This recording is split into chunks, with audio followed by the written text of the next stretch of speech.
in Sawkins, Boatshed, Scotland, at the Phantom 32, which you can see is in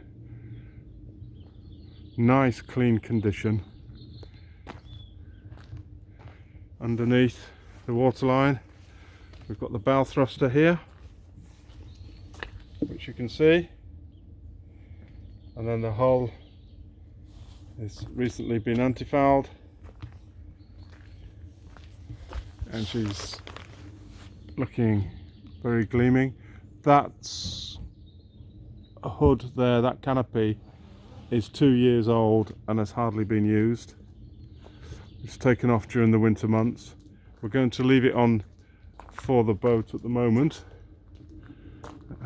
so anybody coming to see it can see it in all its glory.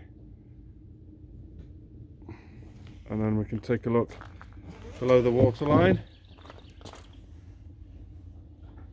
and we can see the props, the outdrives and the trim tabs, and the bathing platform, which has a ladder obviously at the moment to get us on and off.